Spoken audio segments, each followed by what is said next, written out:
你们要向耶和华唱新歌，因为他行过奇妙的事。他的右手和圣背施行救恩，耶和华发明了他的救恩，在列邦人眼前显出公义。感谢主，请我们大家一起低头来祷告。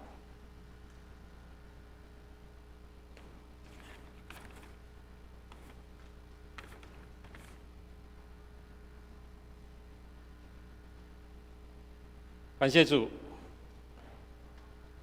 今天是一年一度母亲伟大的日子，我们纪念我们伟大的母亲，她在我们身边，或许不在我们身边，她所行过的伟大的爱，我们纪念我们的母亲。亲爱的天父，感谢你的恩典成全。我们所有弟兄姐妹们齐聚在这里，在你的圣殿当中，再一次来敬拜你。谢谢你给我们这次机会，愿你的话成为我们的帮助，我们也当用谦卑和诚实来朝见你。祈求亲爱的阿爸父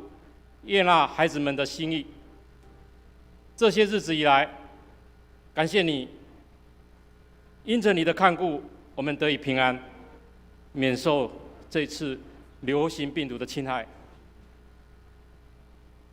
我们也愿意在这里怀着无比感恩的心，感谢在这次病毒传播当中，为我们辛苦政府及所有的医疗人员们。亲爱的阿爸父，你叫我们凡事都要谢恩，不住的祷告。我们愿意遵守你的教导，靠着主给我们的力量，广传福音与关怀别人，也因着你的爱，给我们动力，让我们去帮助缺乏和困苦的弟兄姐妹们。让我们愿意付出更多的关心和行动，为主做工。也祈求天父时时刻刻装备我们所有在场的每一个弟兄姐妹们，让我们都能成为基督的精兵，荣神益人。祈求亲爱的阿爸父降下圣灵运行在我们当中。从聚会的开始到结束，都有你的同在。这是靠我主耶稣基督的名所祈祷。阿们。接着我们来用诗歌来赞美我们的主。新灵粮诗选第42首，全然像你。请我们起立来唱全首。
感谢主，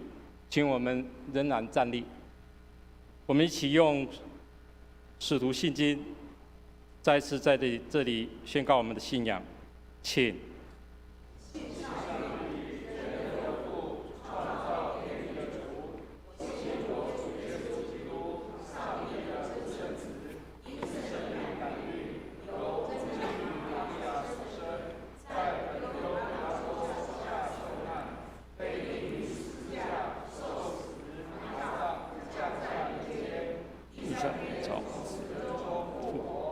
升天，从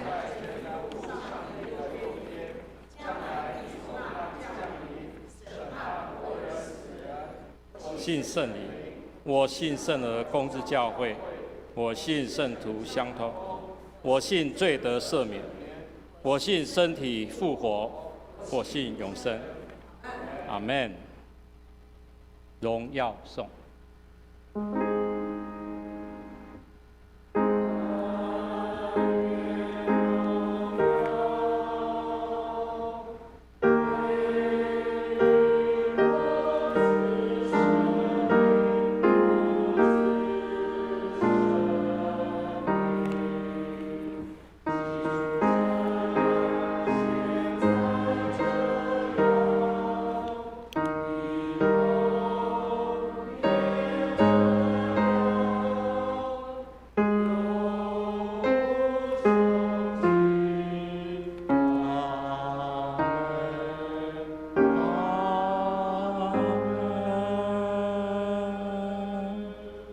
请坐。请我们翻开圣经，我们来起应上帝的话，在诗篇第31篇。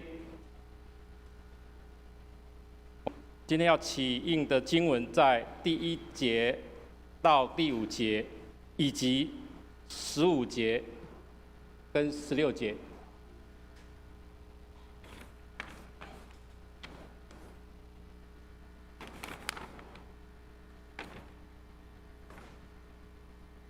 31篇第1节，耶和华，我投靠你，凭你的公义搭救我。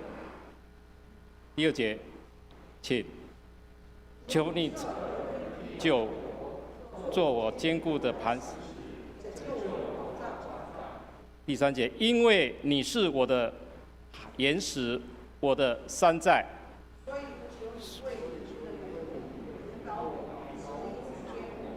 第4节，求你救我脱离人为我暗设的网罗。第5节，我将我的灵魂交在你手里。请看第15节，我终身的事在你手中。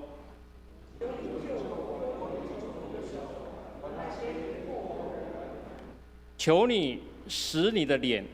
光照仆人。感谢主。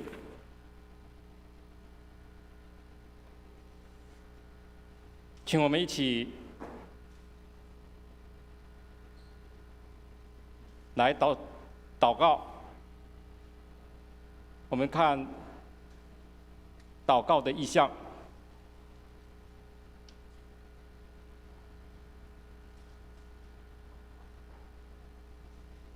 请为我们主啊，中美国家阿根廷信仰基督信仰能进入化中，民众更能认识基督信仰而祷告。为台湾卫理公会北山教区教会祷告，成功布道所。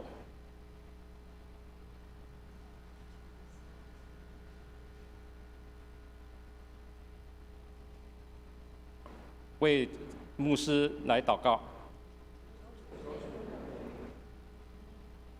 为教会奉献充足，教会在当地更加得人，传道同工身心健康祷告。为台湾面临新冠疫情、人民及土地一切平安来祷告。为台湾各级政府及行政官员秉公行义、行政效能提升来祷告。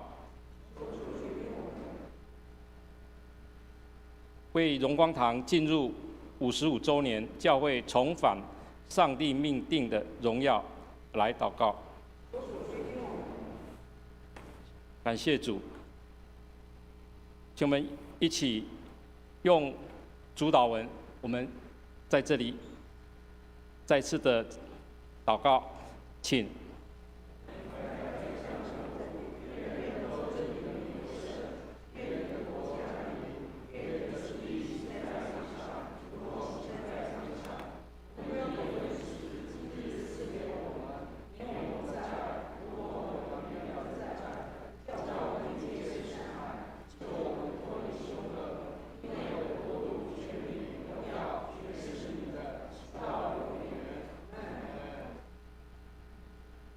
以下我们请蔡绵绵姐妹来阅读今天的经课，请。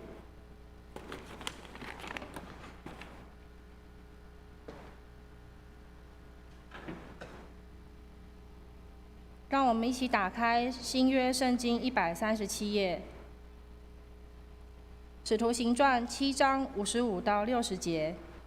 让我们来一起攻读。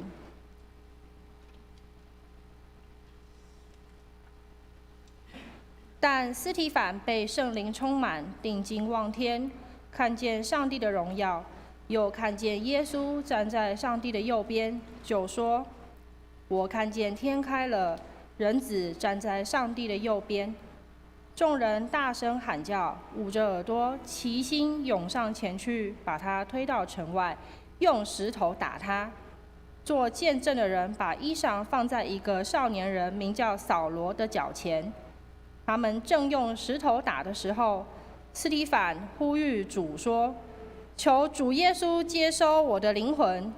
又跪下大声喊着说：“主啊，不要将这罪归于他们。”说了这话就睡了。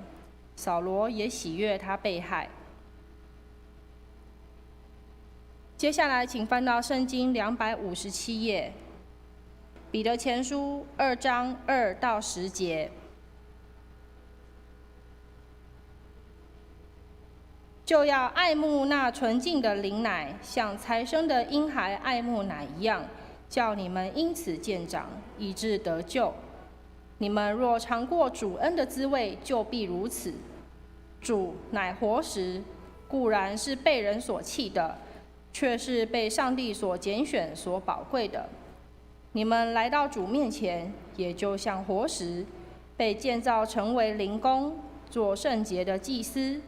借着耶稣基督奉献上帝所悦纳的灵祭，因为经上说：“看哪，我把所拣选、所宝贵的房角石安放在锡安，信靠他的人必不致羞愧。”所以他在你们信的人就为宝贵，在那不信的人有话说：“匠人所弃的石头，已做了房角的头块石头。”又说：“做了绊脚的石头，跌人的磐石。”他们既不顺从，就在道理上絆跌。他们这样絆跌也是预定的。唯有你们是被拣选的族类，是有君尊的祭司，是圣洁的国度，是属上帝的子民。要叫你们宣扬那照你们出黑暗入奇妙光明者的美德。你们从前算不得子民，现在却做了上帝的子民；从前未曾蒙连续，现在却蒙了连续。以上是上帝的话语。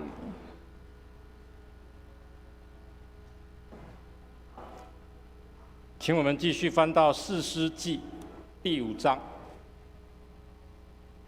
由我来攻读第1节到第10节。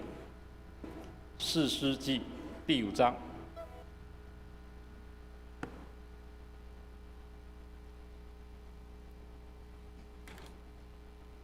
那时，底波拉和亚比挪安的儿子巴拉作歌说：因为以色列中有军长率领百姓，也甘心牺牲自己，你们应当颂赞耶和华。君王啊，要听；王子啊，要侧耳而听。我要向耶和华歌唱，我要歌颂耶和华以色列的上帝。耶和华，你从西珥出来，由以东地向行走。那时地震，天漏，云也落雨。山见耶和华的面就震动，西奈山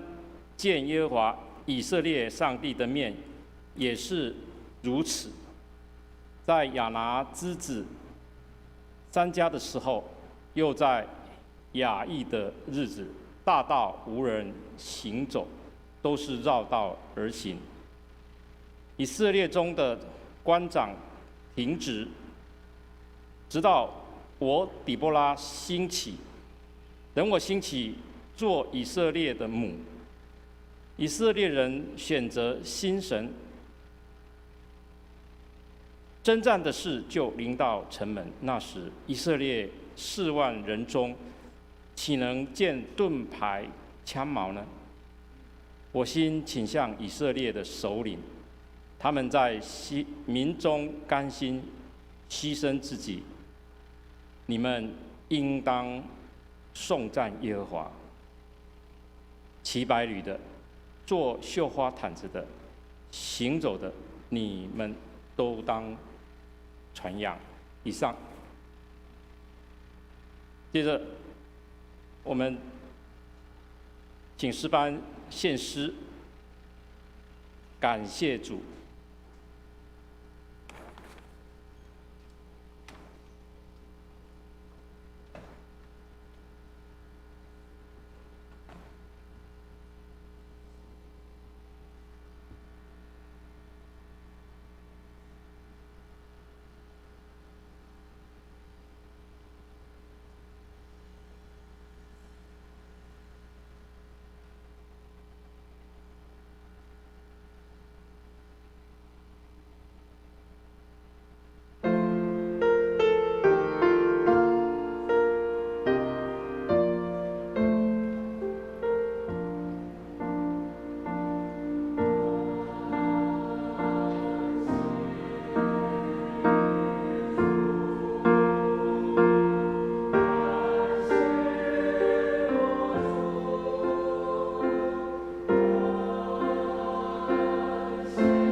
接我们请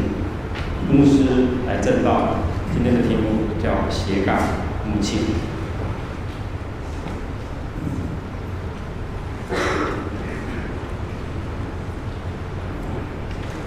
弟兄姐妹平安，很高兴可以在主日早上跟大家见面，特别今天又是特别的日子，因为今天是母亲节，所以我相信大家一定会觉得非常的高兴。我们终于可以开始有实体的礼拜，让我们可以在这里一起来敬拜上帝。所以今天能够开放是一个很特别跟很棒的日子，因为刚好我们要纪念母亲节，所以可以在今天这样开放，这是一个非常好的事情。当然并不是说因为开放了表示我们这个疫情就减缓跟过去了，我们还是一样要照着这个防疫的规格跟这样的一个安排。所以各位可能在就席的时候，在坐位置的时候，可能还是会看到有这个间隔会在这个地方。那请大家还是务必要按照这样的一个间隔来做啊！我们希望大家可以在崇拜的当中，我们仍然是安全的跟平安的。那特别在圣经里面也提到说，教会好像是我们属灵的妈妈一样，所以我们今天教会的开放也代表我们能够重新回到妈妈的家，回到母亲的家里面，这是一个很美的事情。所以上帝帮助我们，让我们可以透过今天，我们可以开始实体的崇拜。当然我们还是也有网络上的直播，所以我们求上帝帮助，让我们能够在崇拜的当中，我们也纪念没有办法来到我们当中的弟兄姐妹，让他们也可以跟我们一起来敬拜上帝，愿上帝祝福我们。开始前一样，牧师要跟大家来分享一个笑话跟故事，只是笑一下，但是千万不要太认真啊！各位知道，我们基督徒都非常的有正义感，而且又非常的有这个觉得应该要锄强扶弱，我们有那种使命，觉得我们应该要帮助弱者。有一天，有一个弟兄在家里休息的时候，突然听到隔壁邻居在这样大声喊，一个小朋友在喊着说：“爸爸，爸爸，你不要打妈妈。”你知道，我们一听到这种话的时候，我们都会做什么？赶快电话打起来。各位知道那个防家暴的电话几号知道吗？113，对，太好了啊！所以赶快拿电话起来，要准备要打113的时候，这个孩子一直在喊：“爸爸，爸爸，你不要打妈妈，你是打不赢妈妈的。”你是打不赢妈妈的，千万不要这样做只是一个笑话而已啦所以大家千万不要觉得。不过我们真的要很看重家庭的那个生活，有时候夫妻之间可能会有一些冲动会爆冲的时候，但是那个忍耐的功课是很重要的。所以我们需要学习一个功课，就是教会里面我们在讲这些的基督徒的品格跟生命的时候，它不是只是一个知识上的知道，而是我们要怎么样去实作。所以上次牧师在直播当中有提到，上帝是解决问题的上帝，上帝不是制造问题的，上帝是解决问题的。所以有家庭问题的时候，我们应当要学习怎么样来解决家庭的问题，求上帝给我们智慧。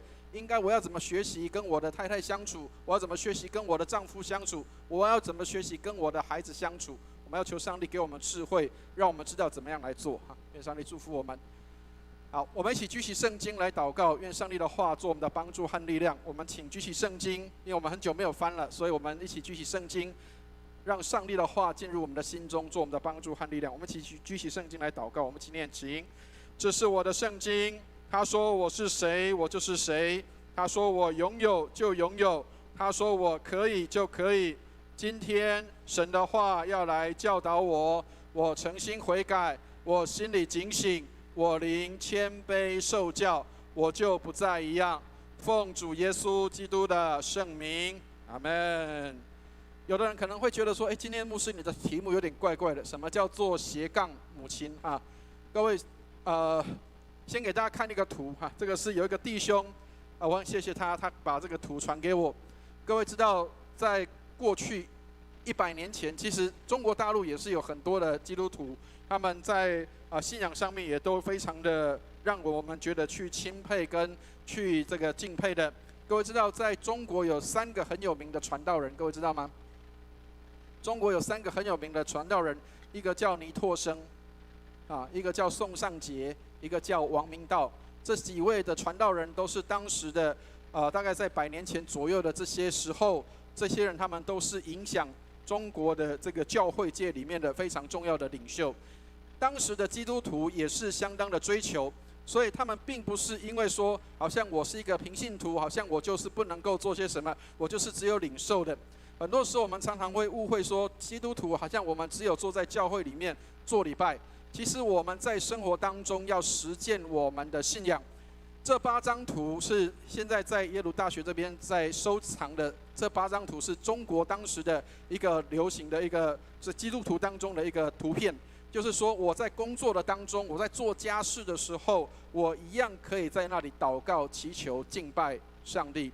所以很多时候有人说，我没有什么时间，我没有一个完整的时间可以来祷告上帝，来敬拜上帝。事实上，你看到这个图的时候，你就会发现一个事情是，很多时候我们以为一定要一个完整的时间，但是我们忽略在我们工作的时候，在我们服侍的时候，在做家事的时候，我们就可以向上帝献上祷告。各位如果看这里面的图的话，当你晒衣服的时候，当你在打油的时候，当你在打水的时候，寄信的时候，包括你可能扫地的时候，你可能烧开水的时候，浇花的时候，或者甚至点灯的时候，都是祷告的时候。所以愿上帝帮助我们，让我们可以看到，不是只有哪一个时间才可以祷告，是我们任何时刻都可以成为祷告跟敬拜的时刻。我记得以前我刚信主的时候，我带我的母亲到教会里面来做礼拜。我的母亲觉得教会的诗歌很棒，所以她在家里面就学习唱诗歌敬拜。然后她在做家事打扫的时候，她就唱诗歌在那里敬拜。然后我就问她说：“妈妈，你为什么会在这边唱诗？”她说：“我唱歌的时候，让我心情可以平顺，让我在打扫的时候可以更加的有力。”所以，亲爱的弟兄姐妹，上帝帮助我们，让我们在工作的当中，在服侍的时候，我们在做家庭的一些家事的时候，我们一样可以在那里敬拜、唱诗来赞美上帝。愿上帝祝福我们。所以我们今天要讲到一个斜杠，这个东西是什么东西哈？各位，这个是在2007年美国的一个作家他写的一个内容。所谓斜杠是指什么？斜杠指的是一个人他不再被他的一个固定的工作给定义了，他可能会有某些身份同时的会存在的。这样可以了解意思吗？也就是说，他可能过去也许他只有一个东西是定义他，比如说他是一个公司的主管，或是他是一个老板，或者是他是一个父亲，或是他一个母亲。但是现在是这些可能就是一个人的身份，他可能就是在这样的一个内容上。比如说像现在我们因为现在社会的关系，所以很多姐妹们必须要去工作，所以他们有所谓的职业妇女，所以她可能目前是家庭主妇，或者是说目前是妈妈，但是她可能在白天的时候，她必须要去工作上班，或者是她要去做些别的事情，那么她就有一个斜杠。这样可以了解意思吗？意思就是说，她可能不是只有某一个身份，她必须还有其他的这些的工作是存在的，所以她同时有很多很多的身份在那个地方。所以很多人讲叫做斜杠人生，我们不会再被某一个东西给定义在那个地方。比如说以前早期的华人的女性都会被定义说你就是要在家相夫教子，这个叫做做妈妈、做妻子的一个身份。但是现在可能不一定了，现在有可能这个妈妈也许有可能是公司的主管，有可能会是在另外一个角色跟身份上，她可能是另外一个身份跟角色。所以我们不会再被这个定义，好像觉得说我应该只有某一个角色或是某一个身份，我们可能会有不同的这样的一个身份跟角色存在。所以母亲也可能会成为斜杠的角色，比如说可能刚刚提到了，她可能这个时间在家里是当妈妈的，她可能另外一个时间她可能是要当公司的主管的，她可能另外一个时间她可能是要去当人家的女儿的。所以每一个时间点会不一样，会定义出它就是这些，但是它不是只有专某一个身份跟角色。所以上帝帮助我们，让我们可以知道我们的每一个身份可能都常常在多重的重演这些的身份，但是都不会因为这样而失去我们的价值。也许你现在是公司的主管跟老板，也许你呼风唤雨，但是回家的时候你可能要打扫整理做你的家务事，你可能好像一个这个辛劳的妈妈一样，但是这些都不会损于你的价值。所以上帝帮助我们，让我们能够看到每一个人可能身上都有很多的斜杠，你可能有很多不同的身份同时在你这个人身上出现。所以上帝帮助我们，让我们能够去学习跟接受现在的时代里面，不是只有这个身份或是这个角色才能够做这样的事情。所以我记得20年前台湾有推过一个运动，各位不晓得有没有听过？20年前我们常常会听到一个运动叫做“爸爸回家吃晚餐”，对不对？20年后的今天，我们现在要听到的是什么？妈妈回家煮晚餐啊，因为什么？因为妈妈不回家煮晚餐，可能爸爸跟孩子就没饭吃了。好，所以妈妈可能有很多很多的不同的角色跟身份啊，这个是现代的一个时代上的一个需要。那我们怎么样从今天的内容里面去看到上帝给予我们的姐妹们，给我们的妇女，给我们的这些我们教会里面的这些姐妹们，她们怎样的身份？事实上，上帝给我们一个当中的姐妹一个很重要的身份跟角色，女人是人类的母亲，透过女性让这个世界可以运转，让这个生命可以得到延续。所以妈妈的角色是极其重要，在家庭的当中，在社会上面，在世界上。所以为什么很多人说，母亲节很多人纪念，但是父亲节好像没什么人去晓得，或者说没有人特别去对父亲有特别的感恩。当然也有，现在因为商业化的关系，但是总是觉得过母亲节才是应该是最重要的，因为妈妈才是家里面最劳苦功高的。所以女人是人类之母，上帝的创造当中，让人类可以透过女性可以这样来生出来，这是让世界可以得到运转的。所以我们当中的弟兄们，我们真的要多疼惜我们的姐妹哈。因为我曾经听过，当然我没有办法亲身经历，因为我不是女生，所以我没有办法亲身经历。听说女生在生孩子的那个刹那，就像被雷劈到，那种痛苦是一样的那个痛苦。所以我不晓得，当然我没有真的被雷劈到，但是我有曾经，跟大家分享一下，因为最近被那个就是痛风困扰，所以我大概稍微可以体会，就是那个就是痛的那个感受，应该是比这个要更加的痛苦万倍的。但是你可以想见一个事情，是一个妈妈要把孩子生出来，那必须是要多大的一个痛苦，一个多大的这样的承担在那个当中。所以上帝帮助我们，真的要尊重我们当中成为母亲的人，你们都是在教会当中，在社会上面，在我们的这个国家社会上面，在我们的世界上面是一个重要的角色。所以上帝赋予女性有这样的一个角色，在我们的周遭，我们的家庭当中，我们的世界上，所以女人是很重要的。所以我们弟兄们要常常珍惜我们的姐妹哈。那我也要鼓励我们当中的姐妹们，千万不要把自己看作你是很微小的，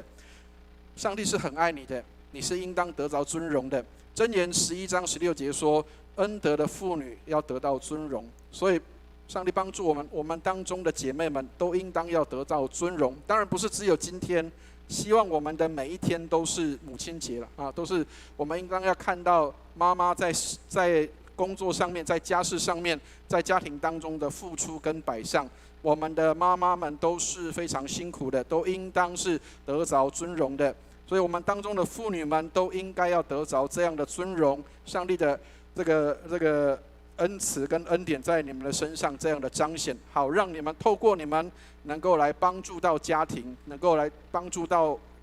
你们的先生，这是一个蒙福的事情。愿上帝祝福我们，也祝福我们当中所有的姐妹们，我们今天都能够得着这样的一个尊荣。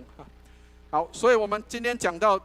这个内容里面的时候，我们就应该要知道今天的这个女性，今天这个主角，这个叫做底波拉这个人，其实她也有很多的斜杠。各位知道她叫做什么人知道吗？好，如果我们看圣经里面的话，底波拉是圣经里面一个很特殊的人，她是圣经里面唯一的一个女士师。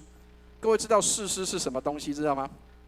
有很多人并不晓得士师是什么。其实士师在以色列人的历史当中，那个阶段是很重要的。当最早开始的时候，以色列人没有国王的时候，士师等于是民间的领袖，或者是族群里面的重要的这个领袖，或是重要的带领者，或是审判官，或者是叫做法官。他们的身份跟角色就是维持在这个族群里面，或是在这些的民族里面的次序跟顺序。他也要保护他的民族不受到伤害，因为当时没有国王，但是当时也没有所谓的叫制式化的领袖，所以士师就是一个很重要的角色。他也许不是一个统一天下的一个领袖，但是他是有影响力的。所以底波拉在圣经里面是第一个也是唯一的一个女士师，这是我们需要去了解跟认识的。在那个时代里面，女性要成为领袖并不容易，所以在当时的时候，底波拉能够成为这样的一个女性的领袖是相当不容易的事情。所以在她的斜杠里面，她就多了一个这个身份，叫做她是一个女士师，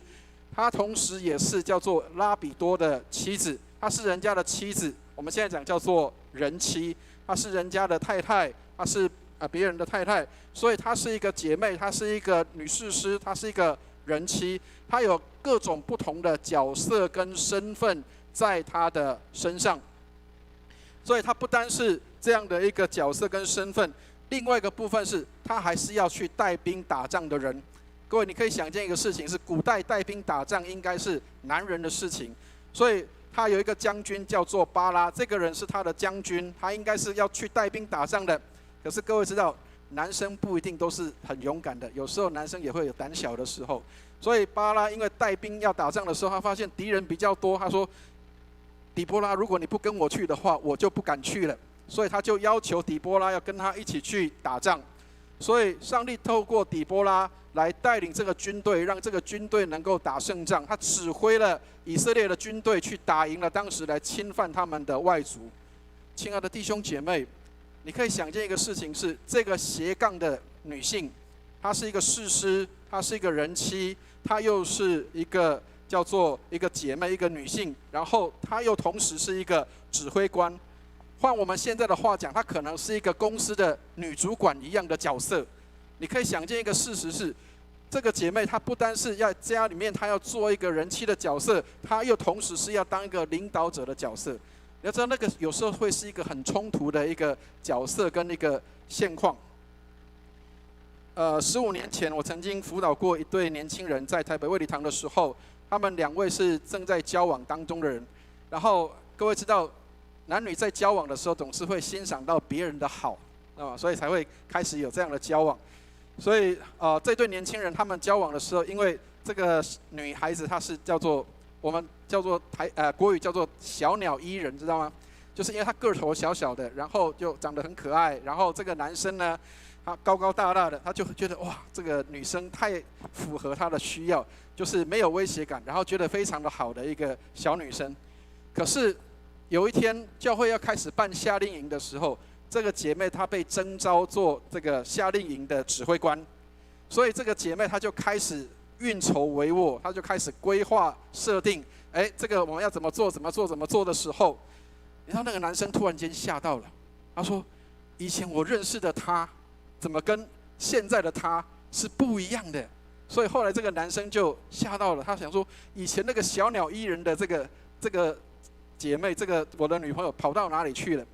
后来他们找我辅导的时候，我就跟这个弟兄讲说：“你需要接受一个事实，就是他可能是小鸟依人的，但是他也可能同时又是一个很会运筹帷幄、很会做很多事情的一个女性。所以这个都是他，你必须要爱的就是这个人，他就是同时可能会有这个，也同时会有另外一面。所以他不单是要能够成为一个小鸟依人的人，他又要成为一个可以带兵打仗的人。这是底波拉当时的一个情况。你可以想见一个事情是，这个姐妹她不单要在家里当妈妈、当太太，她还要能够去成为人家的主管，要领导所有的一切，这是一个很不容易的事情。所以一个人的身上可能会重复有很多的角色在他身上。但是最重要的事情是在第7节的地方，这里提到说她是以色列的母亲。所以亲爱的弟兄姐妹，这是一个不容易的事情。除了带兵打仗，她又要能够养育跟辅导她所带的这个族群，她所带的民族，这是不容易的。她能够说她是以色列人的母亲，这是一件不容易的事情。亲爱的弟兄姐妹，上帝让我们在这个时代里面看到有很多不可能的变成可能。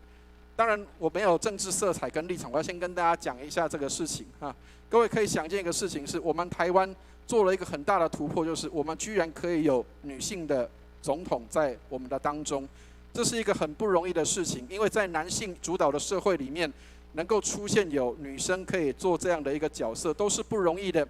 更何况是在古代的时候，那是一个更不容易的事情。所以，亲爱的弟兄姐妹，特别我们当中的姐妹们，千万不要小看你们的身份跟角色，其实你们是有能力的，可以撑起半边天的。千万不要觉得说，哎，我不过就是一个小小的小女人。其实我们每一个人都被上帝大大使用的时候，上帝能够透过我们做很多奇妙的事。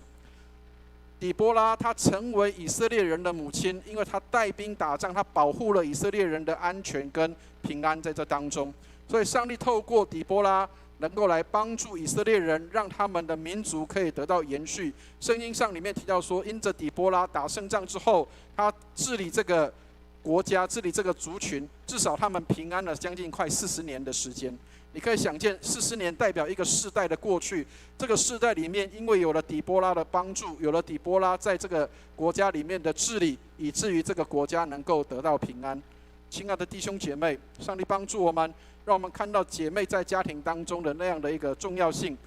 刚刚牧师提到了，也许我们不一定是当总统的，也许我们不一定是当主管的，但是有一个地方我们一定管得到的。各位知道是哪里？知道吗？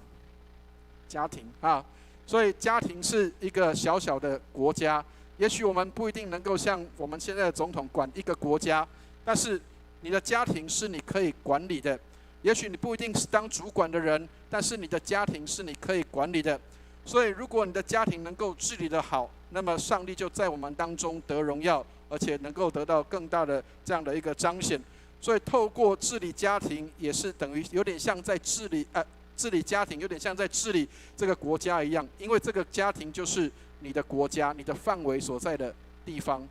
所以，亲爱的姐妹们，千万不要小看你是一个很重要的角色。你在家庭当中，当你能够把你的家治理得很好的时候，上帝就在我们的身上得荣耀，在我们的家庭当中得荣耀。所以上帝帮助我们，所以每个基督徒都应该要知道说，上帝在家庭当中赋予我们每一个人都有很重要的角色跟身份，每一个人都应当在自己的角色跟身份上能够这样来凸显。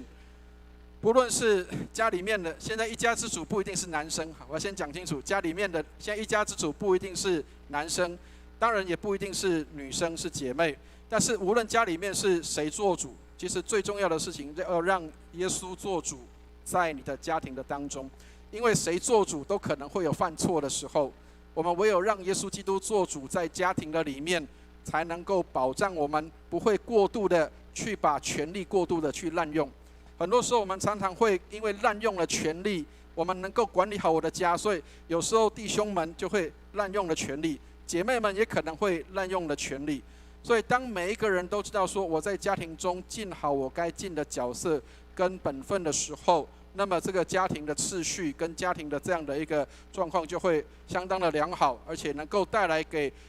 国度给国家很大的帮助。所以家庭的稳定安定对国家是有帮助的，对社会是有帮助的。所以千万不要小看在家庭当中我们每一个人在尽的这样的一个本分跟角色。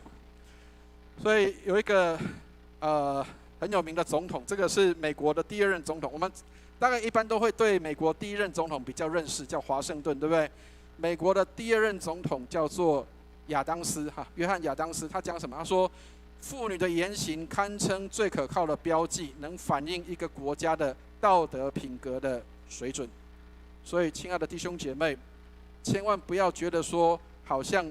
女孩子不重要。过去我们华人的社会里面，台湾的社会里面，都是男尊女卑的，都是会是觉得说姐妹是不重要的，或是觉得姐妹是好像是次要的。但是事实上，一个国家的水准，一个国家的道德品格的标准，都跟姐妹是很有关系的。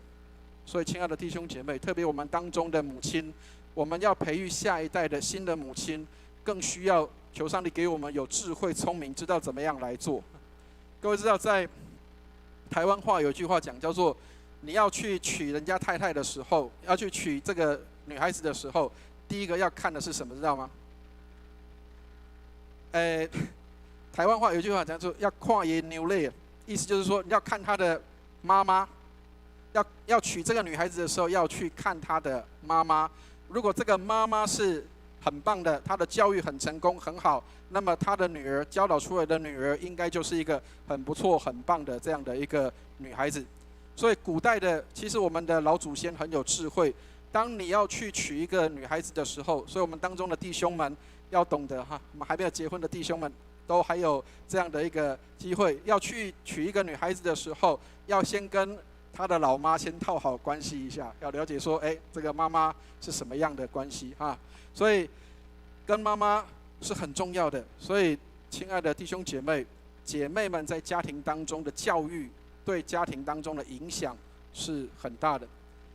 昨天我们有一位姐妹，她在分享她的家庭的时候，让我觉得很感动，因为她说她的家里面有12个孩子。各位，那个当然是很早期的事情了哈，因为以前才有这么多的孩子的情况，12个孩子。各位，你可以想见一个事情，是一个妈妈要操持家务，带领12个孩子，还有她的家庭，是一个很不容易的事情。这位姐妹她说，她的妈妈最常做的事情就是到教会里面来，跪在上帝面前的祷告。她说，家庭生活虽然苦，但是她的妈妈一直持续不断的在教会的里面守望祷告，在教会里面为她的每一个孩子，为她的家人守望祷告，甚至包括连台风天的时候，她都还是这样持续不断的来到教会里为她的家人持守祷告。现在这12个孩子都长大了，他们都各自有成就，各自有这样的一个家庭，甚至很多人被上帝大大来重用，每个人在工作上面也都非常的都非常的好，都建立了家庭。你可以想见一个事情，是一个妈妈能够把12个孩子抚养长大，那是一个多么不容易的事情。上帝帮助我们当中的姐妹们，那个影响力是大的。当这个妈妈她能够为她的家庭付出跟摆上的时候，就有12个家庭能够得到益处跟帮助，不止12个家庭，可能包括她自己本身13个家庭都得到了祝福跟帮助。所以亲爱的弟兄姐妹，千万不要小看妇女，包括姐妹们在家里面的这样的一个道德水准跟品格的这样的一个重要。当然我们也要提到，有的人他说，我是单身的，我可能没有家庭，那么我怎么样去发挥我的影响力？其实不管是单身的生活或是婚姻的生活，人都要靠上帝能够得到喜乐，成为我们每天的力量。也许你不一定有孩子，也许你不一定有你的家庭，但是你可以成为一个喜乐的人，让人家跟你在一起的时候，觉得你是一个喜乐的人，能够成为愿意跟你在一起的人，这是一个很美的事情。也许我们不一定有很多的生养的孩子，但是我们可以有很多属灵的孩子在我们的生命的当中。所以昨天有一位姐妹就特别给我们家里传来了讯息，虽然我们家里还没有孩子，但是她就特别传了讯息给我们家说，有儿女的没有儿女的比有儿女的儿女更多哈，意思就是说她鼓励我们家更多的有属灵的孩子。那我很感谢我们这个姐妹，她传给我们这样的讯息，给我们很大的鼓励，就是也许我们不一定有生养自己的孩子，但是我们可以有很多属灵的儿女。所以我们当中单身的姐妹，虽然你也许是单身的，但是不要忘记，你也可以生养你的属灵的儿女，让许多的弟兄姐妹，让许多的年轻人可以因着你得帮助得力量。有一个修女叫做德瑞莎，各位可能有听过或是知道这个人。德瑞莎修女她这样说，她说，愿上帝帮助我，让我的心完全破碎，好让令人心碎的世界能够涌入到我的心里面。所以也许上帝透过我们的破碎，让我们可以有更大的容量，可以去接纳这个破碎的环境跟破碎的世界。特别在这个世代的里面，很多时候妈妈的角色因为太多重，不一定能够真的帮助到自己的孩子。那我们当中的一些属灵的母亲，你就有这样的重要的角色，你可以帮助到很多在属灵上面失落的这些年轻人或是孩子们，让他们可以破碎的心，可以在你的包容的里面，可以得到这样的一个接纳跟弥补。所以上帝也许让我们的心先破碎了，但是上帝让我们可以接纳那个破碎的世界，可以进到我们的心里面来。上帝帮助我们，让我们可以用更宽广的心来看，上帝要用我们，不单是用我们在家庭里面，有时候在属灵上面，我们也可以成为许多人的母亲。好，所以我们来看今天的经文里面给我们一些的提醒。第一个，我们来看一下，按着上帝的心意来做使女，这是给我们当中的姐妹们的一个鼓励，不管是单身的或是结婚的，上帝帮助我们。我们刚刚提到说，有很多人叫做斜杠，意思就是说，你可能会有很多重复的角色跟身份，你可能是公司的主管，你也可能是教会里面的执事，你有可能是教会里面的小组长，你可能是成人主日学老师。但是不管你是什么样的角色，当我们忠心摆上、甘心奉献的时候，上帝都会纪念我们在他的面前。所以忠心的摆上，让我们能够成为上帝的使女，能够来荣耀上帝。所以彼得后书3章10节的地方，我们来念一下这节经文。好，我们来念一下这节经文，我们一起念来。你们却要在我们主救主耶稣基督的恩典和知识上有长进。好，再念一次哈。你们却要在我们主救主耶稣基督的恩典和知识上有长进。亲爱的弟兄姐妹，姐妹们也许在过去的角色并不那么凸显，但是现在的角色是越来越显出那个重要性。刚刚提到了，有很多人是斜杠的，你可能有很多的角色跟身份在那个地方，所以不断的让自己在恩典当中、知识上能够长进是需要的。我们家的师母在2年前去灵粮神学院去就读。那我记得她那时候去就读的时候，她很快乐，因为她很久没有去念书，所以她是很高兴的。然后当她回来的时候，各位知道去学校里面总是会学到一些新的东西，所以各位知道，其实我做 PPT 我都是做这个叫做最简单版的，只有把图片拿来弄一下。我们家太太还会 room in room out， 还会有很多的那个增加很多的那个东西在那个地方，然后她会觉得这个很棒，让她可以在许多的事情上面，她可以学到一些的新的知识，学到一些新的学习，可以有一些的成长，这些都是很棒的，可以让她可以有这样的突破。所以我们需要在基督的恩典跟知识上能够有长进，不单是在我们的信仰上面我们能够这样的增长，我们在知识上面我们也可以透过跟人的互动跟学习的当中，可以让我们在知识上面也能够更加的长进。所以上帝帮助我们，让我们不是好像人家觉得说这个是黄脸婆在家里面的，不是，是我们可以有不断的有很多东西，新的东西可以进到我们的生命中来的。所以尽好自己的本分，当我们在每一个角色上面忠心的摆上，成为神忠心的使女，我们就在那个角色上尽忠心摆上自己，能够让上帝来使用。也许今天上帝把你放在每一个不同的角色跟身份上，都透过你能够成为许多人的祝福。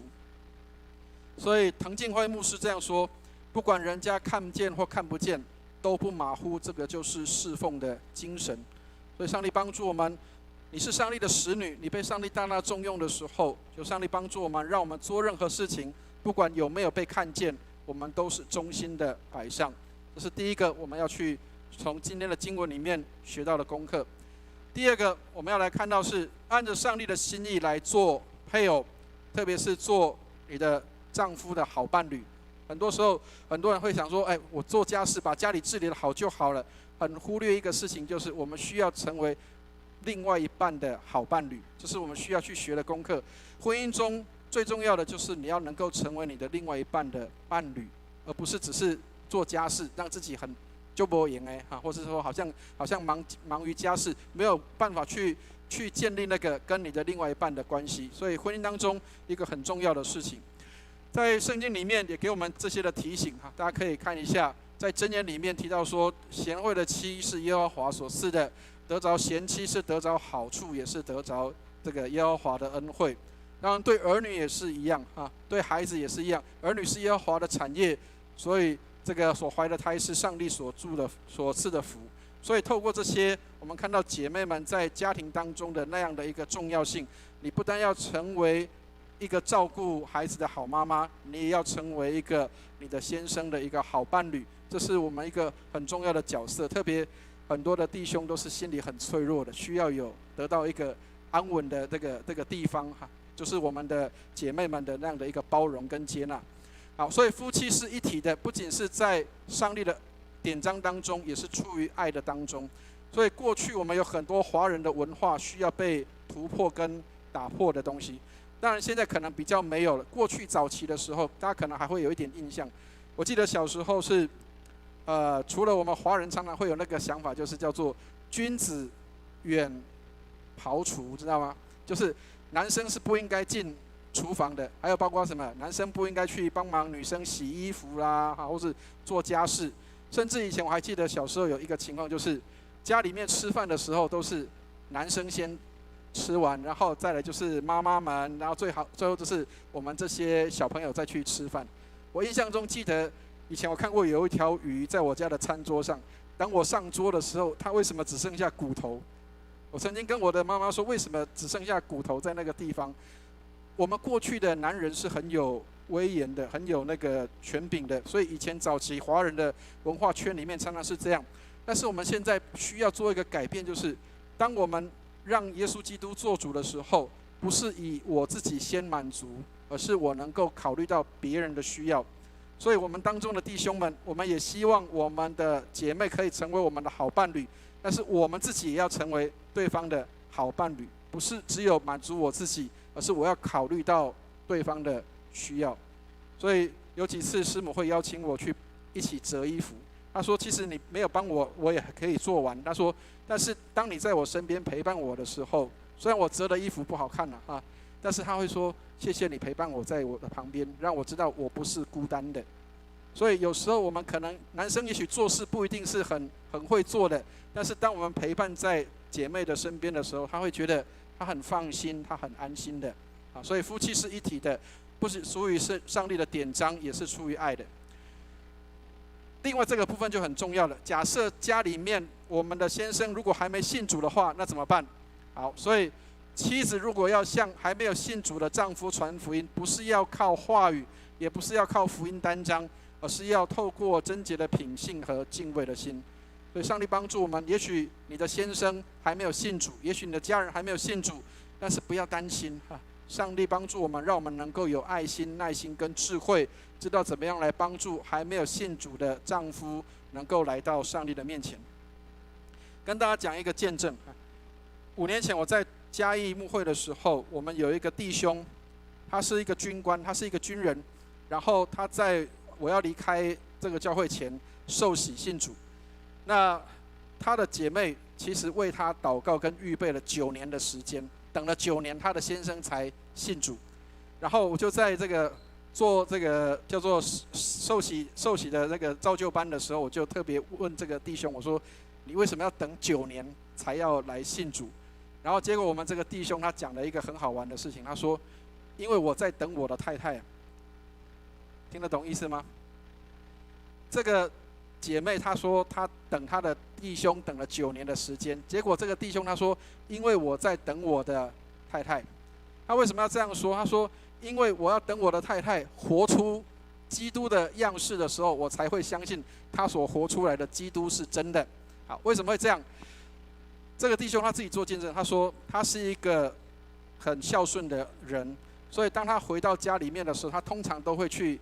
家里面去帮，就是因为父母亲过世了，他需要去扫墓，需要去做这些整理。但是他的太太 always 都是说教会很忙，教会里面有很多的服事要去做，所以他就没有办法去陪他的先生。所以他说他等到他的太太愿意陪他的时候，他觉得他被感动了，然后他就愿意去做这样的事情。那当然只听一方的说法是不够的，所以我就再去找了这个姐妹，我就问她说你是怎么帮助你的先生让他可以这样信主的？她说有一天当我在灵修祷告的时候，上帝突然给他一个亮光，说我需要看顾到我的先生的需要。所以她说她当时就是她的先生回家的时候，因为军人可能1个礼拜才回到家里1次，所以她就跟她的先生说不行，我6日我要到教会里面去做礼拜，要服侍的。所以她拒绝她的先生。可是后来她说当她开始照着圣经的话让她的先生做头的时候，她有一天在礼拜6的时候，她就跟她的先生说今天有没有什么我需要陪你一起做的？结果她的先生很惊讶，她说我今天要去扫墓。所以这个姐妹她就跟着她的先生去扫墓了。透过这一次的事件之后，她陆续的在礼拜6的时候，当然礼拜天她还是来做礼拜，礼拜6的时间她一定全然的为了她的先生来奉献给她的先生。居然因为这样的缘故，她的先生就信主了。所以亲爱的姐妹们，千万不要觉得好像你的先生信主很难，有时候我们做一点小小的改变，可能就会让那个感受就会不一样啊。所以不是要靠福音单张，也不是靠话语。很多男生很不喜欢，就是太太逼着我要来做礼拜啊。其实并不是需要这样，当用贞洁的品性跟敬畏的心来到这个上帝的面前，来帮助你的先生来认识上帝。第三个，我们要从今天的经文看到，按上帝的心意来做母亲。所以，如果父母亲不以敬虔的榜样来教育孩子，那么还有什么样的方法，用什么样的方法教育也没有用。所以，榜样是一个最重要的教导啊。所以，上帝帮助我们，让我们能够看到怎么样来帮助我们的孩子可以成长。台湾话有句话讲叫做“会生囝心，会生囝心，袂生囝心”，意思就是说，你可以生这个孩子的身体，但是你不能够生这个孩子的心。很多爸爸妈妈会有一个错误的认知，就是我会生你，我应该就会了解你的心。其实不一定会是这样，所以不要以为说我们知道孩子的心，因为只有上帝才能够了解人的心。有时候需要站在孩子的立场去了解他们的心里面的需要啊。所以有时候我们会生他的身体，但是不一定能够生得到他的心。我们需要更谦卑的下来跟我们的孩子能够交心，而不是只是觉得我生你，所以我了解你，不用讲别的，我就是照这样做。不需要这样，我们需要求上帝给我们有更大的爱心跟耐心，可以这样来教养孩子。所以现在的时代更是一个很复杂的情况哈，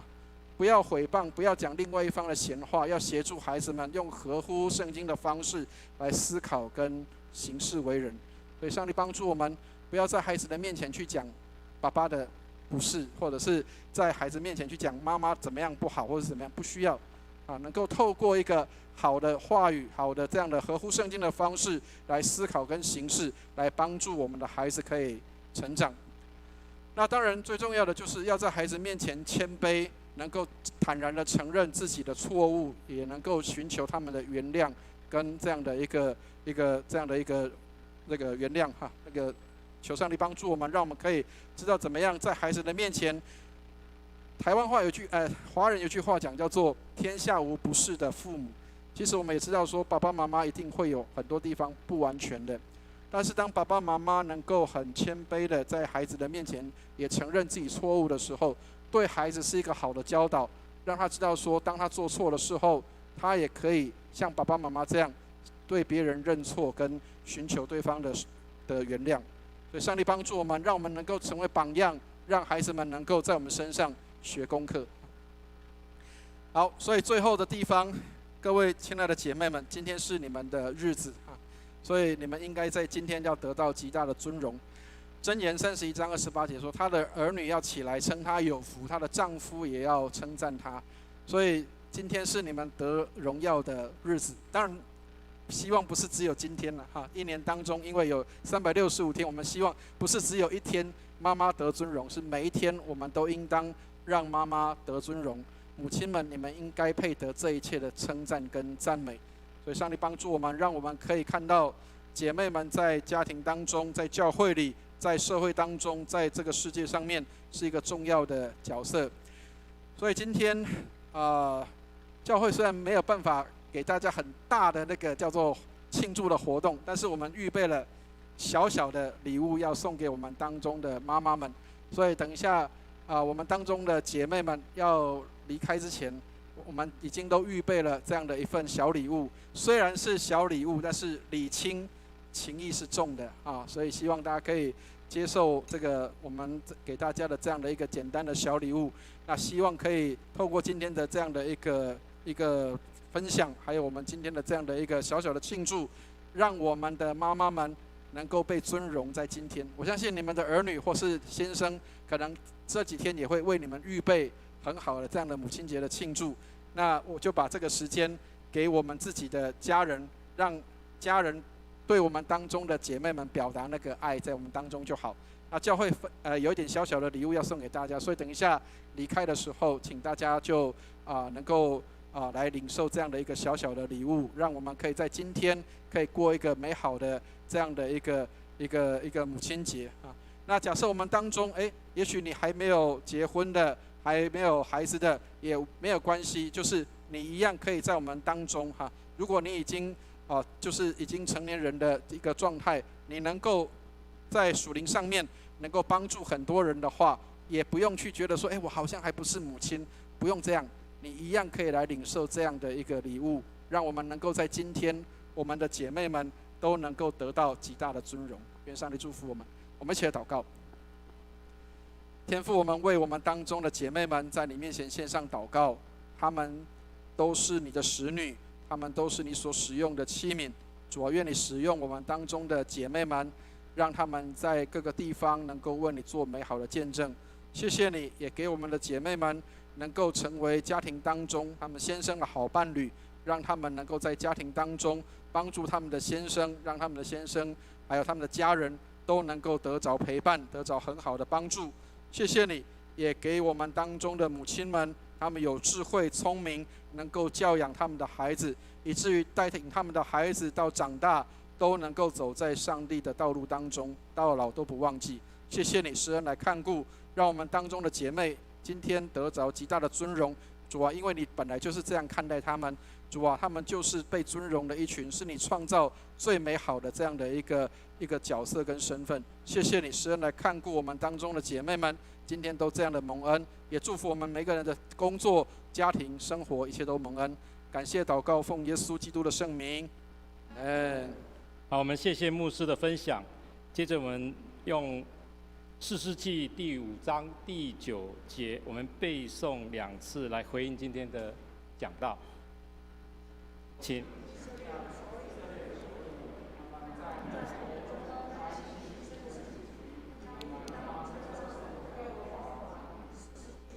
第5章第9，我心献向以色列的首领，他们在民中甘心牺牲自己，你们应当顺从耶和华。士师记。感谢主。接着我们用诗歌来赞美我们的主。新灵粮诗选404首。唱完之后，我们请今天诗献的同工预备来受奉献。404首，感谢耶稣。我们站坐着唱就好。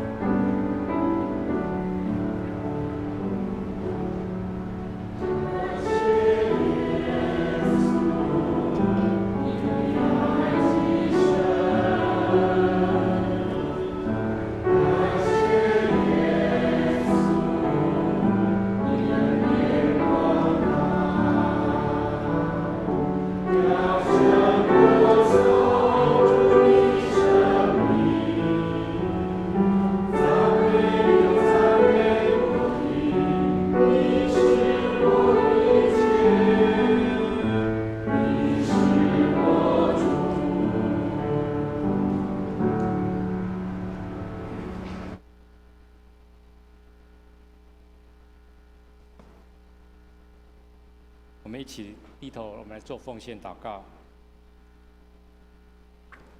我们也请事件同工到前面来。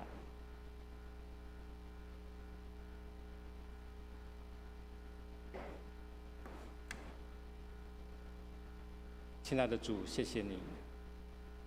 那我们在这个艰难的环境当中，尤其现在病毒还在扩散当中，主你的保守接近我们这个环境，让我们台湾在这次防疫当中，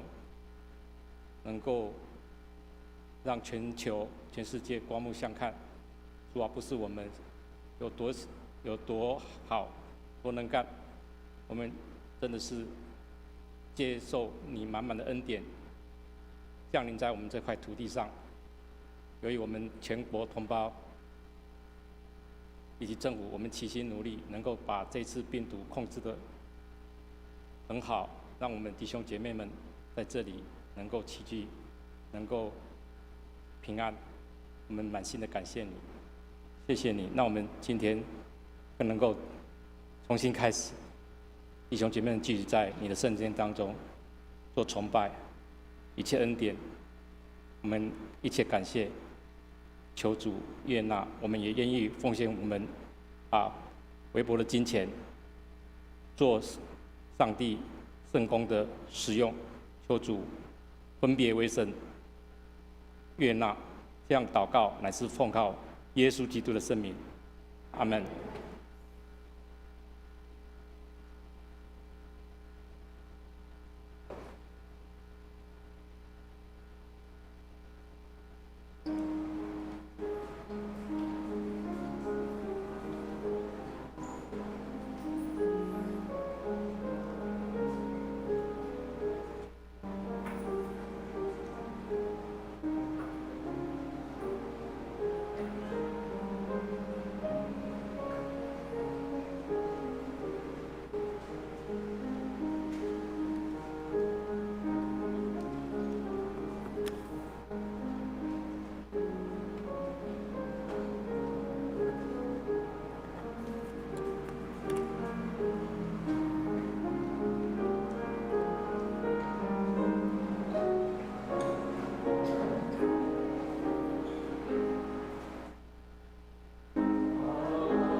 坐。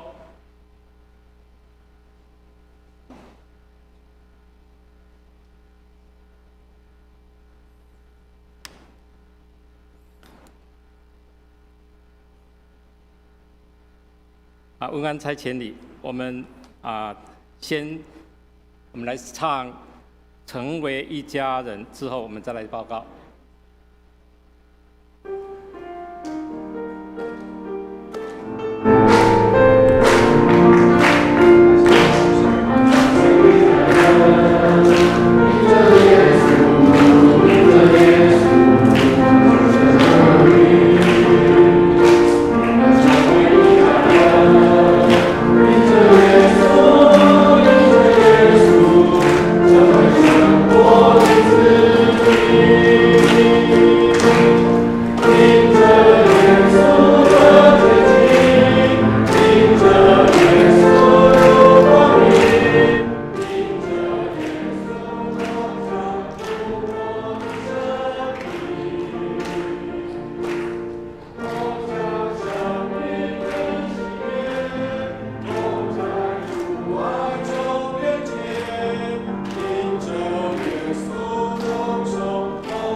手了啊！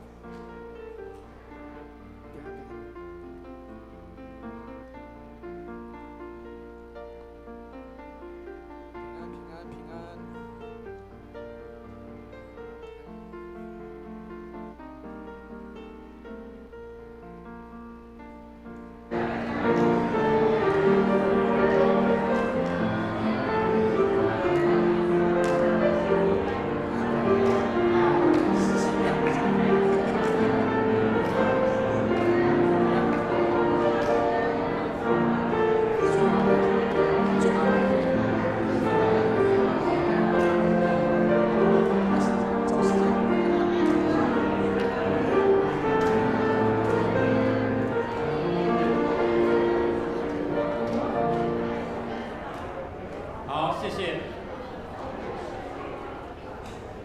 请我们回到座位来，我们一起来看今天教会事工报告跟肢体消息。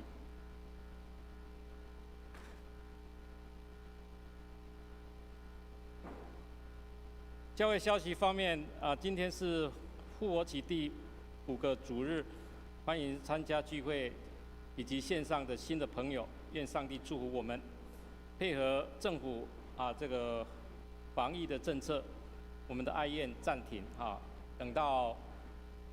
看状况之后来斟酌情形再加以恢复。第二，疫情逐渐的稳定啊，也体认会有渴慕神的话语跟肢体彼此互动。我们这个礼拜开始呢，恢复这个实体的聚会，照原时段啊这个时间来崇拜来聚会。那么11点20分的时候，请大家留意聚会的时间。无法参加的弟兄姐妹们呢，仍可以在线上看直播。来，请看第3，今天适逢母亲节我们会后呢有准备小礼物要送给妈妈们，请在1楼的接待桌上面领取敬祝每一位妈妈母亲节快乐。第4， 5月份的执事会记录，4月份的收支表有贴在公布栏，请大家前往关心。第5，小组要恢复实体的聚会者，请小组长跟组员自行决定。恢复聚会小组5月15号姐妹小组等以下，请我们自行过目。第6，每个礼拜4晚上的7点半有查经祷告会我们这个请时间允许的话尽量来参加。我们请自行参阅时间及地点这个教室地点。请看第7，停止聚会的小组可参阅教会提供的灵命日粮来灵修课程第8， 5月8号开始，每个礼拜5早上10点到12点我们牧师林志坚牧师呢，在我们本堂呢协助有心理协谈的事工有需要的弟兄姐妹们请多加利用，并且能够先行洽办公室的师母跟淑清姐来安排协谈。第9，请支持教会网络直播的事工及改变新的牧养方式来祷告请支持这一个工作，我们为这个工作来祷告来关心。第10，为弟兄姐妹们的工作稳定、身体健康，不受疫情影响，一起我们共同关心祷告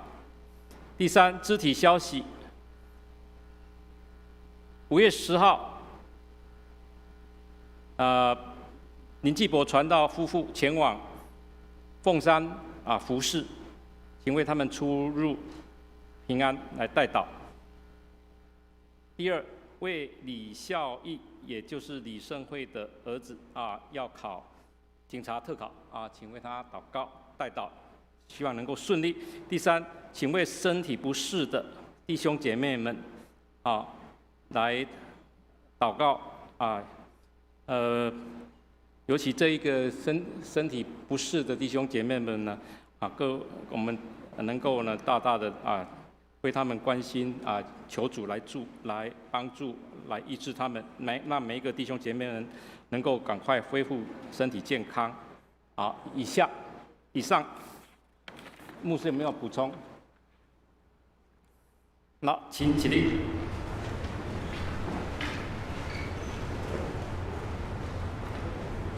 3一颂。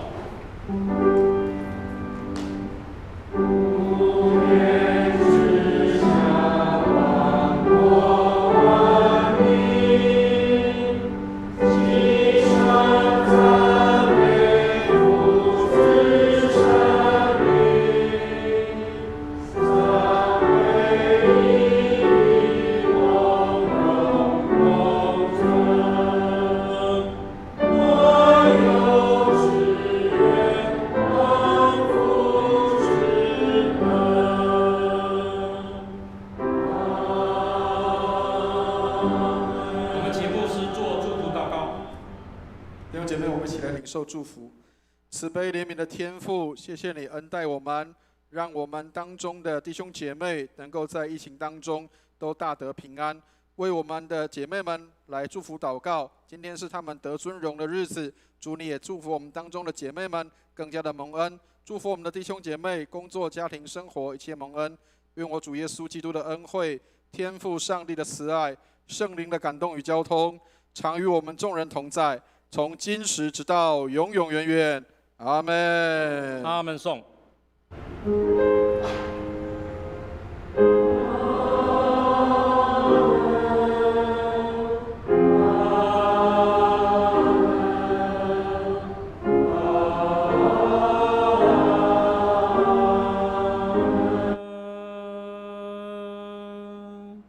请坐。在殿乐当中，请为今天的肢体消息和教会事工代祷。在病痛中忧伤的弟兄姐妹们，